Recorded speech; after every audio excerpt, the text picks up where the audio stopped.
जय हिंद दोस्त, आप सभी को नमस्कार। और आज हम लोग एक फिजिक्स का नया टॉपिक प्रकाश के परावर्तन से संबंधित जो प्रश्न एग्जाम में बहुत ज़्यादा पूछे जाते हैं, तो उन्हीं प्रश्न को बहुत अच्छे तरह से कवर करेंगे।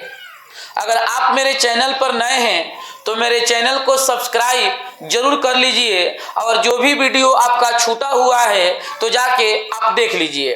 तो चलिए बिना किसी देर के साथ आज का क्लास शुरू करते हैं, जिसमें सबसे पहले हम लोग देखेंगे कि दर्पण से संबंधित क्वेश्चन कौन कौन एग्जाम में पूछे जाते हैं।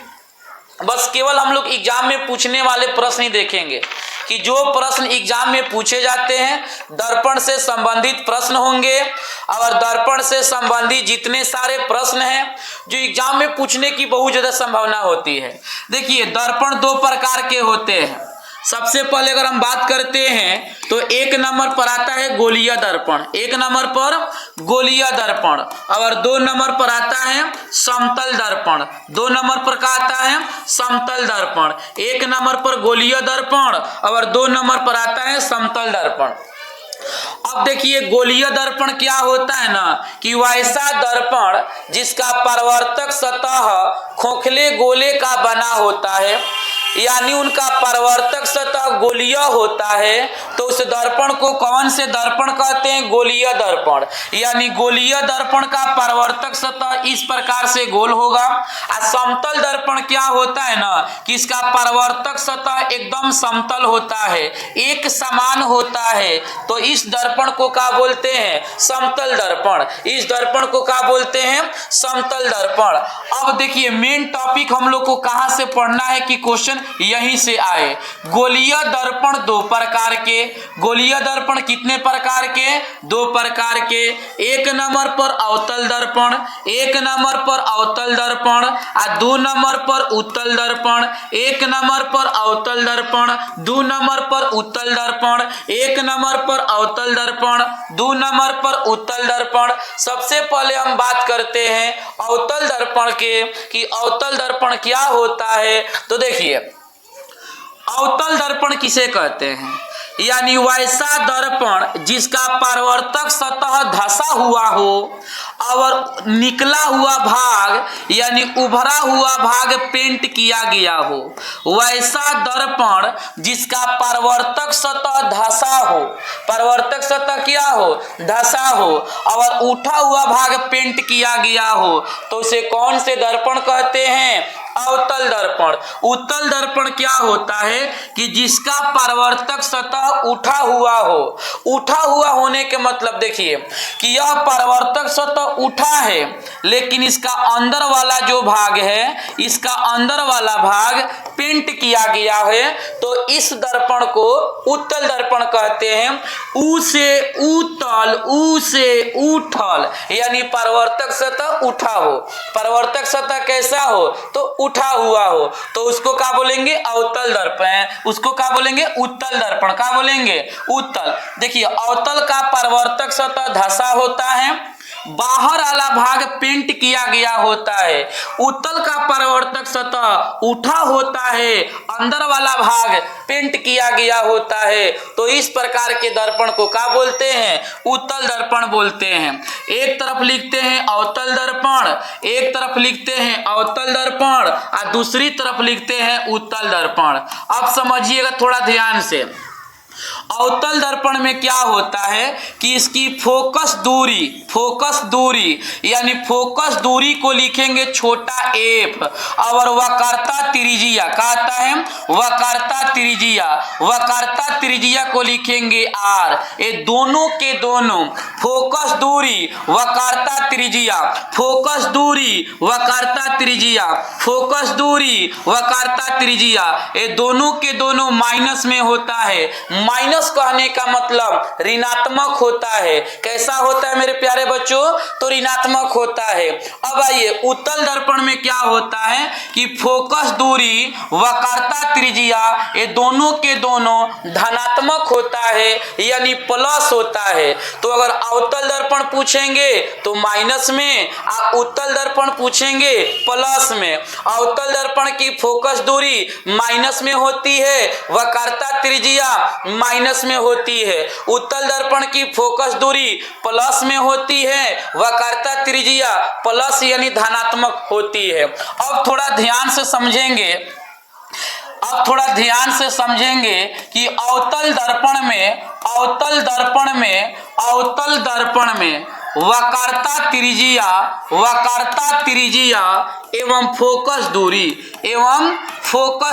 में, अवतल दर्पण में वक्रता त्रिज्या एवं फोकस दूरी में एक संबंध होता है, एक रिलेशन होता है। वह रिलेशन क्या होता है? तो R बराबर 2F होता है। क्या होता है? R बराबर 2F होता है। वक्रता त्रिज्या और फोकस दूरी में एक संबंध होता है, R बराबर 2F। क्या होता है? R बराबर 2F। कहने का मतलब हम इसको F बराबर R/2 भी लिख सकते हैं, F बराबर R/2 भी लिख सकते हैं, जहां F को बोलेंगे फोकस दूरी। क्या बोलेंगे? छोटा f को फोकस दूरी कहा जाता है और R को बोलेंगे वक्रता त्रिज्या। क्या बोलेंगे? वक्रता त्रिज्या। अब थोड़ा सा ध्यान देंगे, यहां से एक नंबर पक्का क्वेश्चन आएगा। थोड़ा सा समझिए, क्वेश्चन पूछेगा कि अवतल दर्पण की वक्रता त्रिज्या फोकस दूरी की क्या होती है। इसके बाद पूछेगा कि अवतल दर्पण की फोकस दूरी त्रिज्या की क्या होती है। तो थोड़ा ध्यान से समझेंगे। अगर हम त्रिज्या की बात करें ना, कि अवतल दर्पण की वक्रता त्रिज्या फोकस दूरी के दुगुनी होती है, फोकस दूरी की दुगुनी होती है। और अवतल दर्पण की फोकस दूरी त्रिज्या की आधी होती है, त्रिज्या की आधी होती है। अगर बाटा में 2 हो ना, तो बाटा में 2 का अर्थ होता है आधा। 2 का अर्थ क्या होता है? आधा। तो देखिए, त्रिज्या फोकस की दुगुनी और फोकस दूरी त्रिज्या की क्या होती है? आधी। इतना बात समझ गए? चलिए आगे की ओर बढ़ते हैं। आगे की ओर क्या बढ़ते हैं कि इस पर कुछ क्वेश्चन पूछे जाते हैं न्यूमेरिकल की तरह से, तो उन प्रश्नों को देख लेते हैं। पहला क्वेश्चन कहेगा कि एक अवतल दर्पण के वक्रता त्रिज्या 20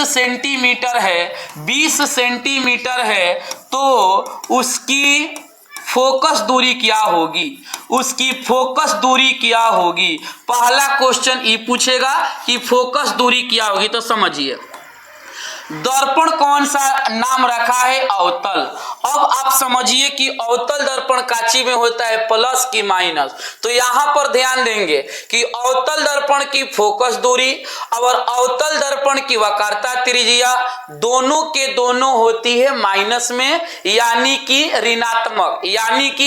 ऋणात्मक। तो थोड़ा सा आप समझेंगे आगे कि अवतल दर्पण की वक्रता त्रिज्या 20 दिया है, वक्रता त्रिज्या का दिया है 20 दिया है, यानी माइनस में 20, माइनस में क्या आएगा? 20, माइनस में 20 आ गया। अब आइए, यहां पर पूछा है फोकस दूरी क्या होगी। तब फोकस दूरी के फॉर्मूला होता है F बराबर R/2। क्या होता है? F बराबर R/2। F बराबर क्या होता है? R/2। तो R के मान माइनस में 20 और बाटा में 2 काट देंगे तो कितना आएगा? तो माइनस में 10 सेंटीमीटर। क्या आ जाएगा? माइनस में 10 सेंटीमीटर, यानी फोकस दूरी आ गया। क्या आ गया? फोकस दूरी आ गया। दूसरा क्वेश्चन पूछेगा इस तरह से, थोड़ा सा ध्यान देंगे। क्वेश्चन कहेगा एक उत्तल दर्पण के फोकस दूरी 5 सेंटीमीटर है, तो उनकी वक्रता त्रिज्या क्या होगी? उनकी वक्रता त्रिज्या क्या होगी, उनकी वक्रता त्रिज्या क्या होगी, उनकी वक्रता त्रिज्या क्या होगी। यानी कि यहाँ फोकस दूरी दिया हुआ है, क्वेश्चन थोड़ा समझेंगे।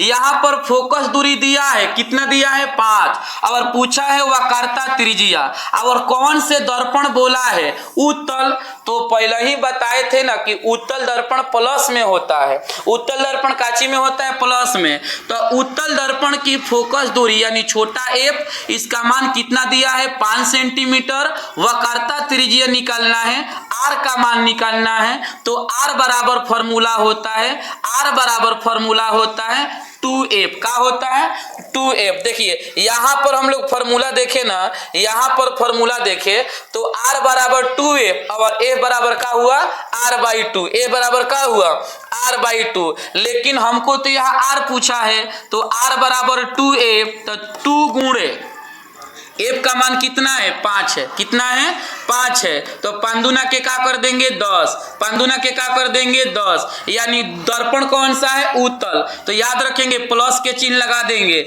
यानी प्लस में 10 सेंटीमीटर आएगा आंसर।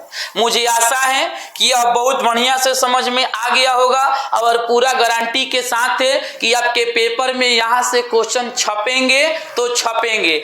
आप जब पेपर देने बैठेंगे तो आपको देखने को मिलेगा कि इस प्रकार के क्वेश्चन एग्जाम पेपर में छपेंगे एकदम।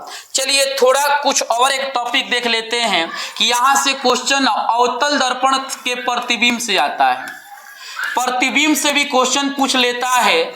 अवतल दर्पण में प्रतिबिंब, अवतल दर्पण में प्रतिबिंब कि वस्तु को कहां रखेंगे कि प्रतिबिंब कहां बनेगा, वस्तु को कहां रखेंगे। आप एग्जाम में चाहते हैं कि एक भी प्रश्न प्रतिबिंब से ना छूटे, 2 से 3 प्रश्न तो जरूर आएंगे, कम से कम 2 प्रश्न आएंगे। तो इस प्रश्न को मतलब छोड़ना नहीं है, अब नहीं छूटेगा कब, जब यहाँ से पूरा अपना डाउट क्लियर कर लीजिएगा तब। और ये है आपका एक प्रधान अक्ष, कौन सा अक्ष है प्रधान अक्ष है। इसको बोलते हैं ध्रुव, इसको बोलते हैं फोकस, इसको बोलते हैं वक्रता केंद्र, और इसको बोलते हैं अनंत। अब समझिएगा कि वस्तु की स्थिति कैसे होगी, प्रतिबिंब कहाँ बनेगा, प्रतिबिंब की स्थिति कैसे होगी, थोड़ा सा ध्यान दीजिए। जब वस्तु अनंत पर होता है ना, जब वस्तु अनंत पर होता है तो प्रतिबिंब फोकस पर बनता है, और यह उल्टा बनेगा छोटा बनेगा। ध्यान से सुनिएगा, जब वस्तु अनंत पर होगा तो प्रतिबिंब फोकस पर बनेगा, उल्टा बनेगा सीधा, और कैसा बनेगा छोटा बनेगा। जब वस्तु वक्रता केंद्र पर होगा तो प्रतिबिंब वक्रता केंद्र पर बनेगा, उल्टा बनेगा बराबर बनेगा। वक्रता केंद्र पर होगा तो प्रतिबिंब वक्रता केंद्र पर बनेगा, उल्टा बनेगा बराबर बनेगा। जब वस्तु फोकस पर होगा, जब वस्तु फोकस पर होगा तो प्रतिबिंब अनंत पर बनेगा, उल्टा बनेगा, अब वस्तु से बड़ा बनेगा। कैसा बनेगा तो बड़ा बनेगा। फिर से एक बार और सुनिएगा कि जब वस्तु अनंत पर तो प्रतिबिंब फोकस पर, उल्टा बना छोटा बना। जब वस्तु वक्रता केंद्र पर तो प्रतिबिंब वक्रता केंद्र पर, उल्टा बना बराबर बना। जब वस्तु फोकस पर तो प्रतिबिंब अनंत पर, उल्टा बना वस्तु से बड़ा बना। अब समझिए थोड़ा सा आगे। अब आगे क्या है, तो जब वस्तु अनंत और केंद्र के बीच में हो, अनंत और केंद्र के बीच में हो तो प्रतिबिंब फोकस और केंद्र के बीच में बनेगा। प्रतिबिंब कहाँ बनेगा, फोकस और केंद्र के बीच में। जब वस्तु अनंत और केंद्र के बीच में, प्रतिबिंब फोकस और केंद्र के बीच में, ये उल्टा बनेगा छोटा बनेगा, उल्टा बनेगा छोटा बनेगा। जब वस्तु मान लेते हैं कि जब वस्तु केंद्र और फोकस के बीच में, केंद्र और फोकस के बीच में, तो प्रतिबिंब बनेगा अनंत और केंद्र के बीच में, अनंत और केंद्र के बीच में। देखिए यह उल्टा बनेगा बड़ा बनेगा, उल्टा बनेगा बड़ा बनेगा। देखिए आप ध्यान रखिए, हई दोनों छोटा बनता है, हई बराबर बनता है, हई बड़ा बनता है। हई दोनों छोटा बनता है, हई का बनता है बराबर बनता है, दोनों का बन जाता है। तो जब वस्तु फोकस और ध्रुव के बीच में हो, वस्तु फोकस और ध्रुव के बीच में हो तो प्रतिबिंब दर्पण के पीछे बनेगा, प्रतिबिंब दर्पण के पीछे बनेगा, वस्तु से बड़ा बनेगा, वस्तु से कैसा बनेगा, बड़ा बनेगा।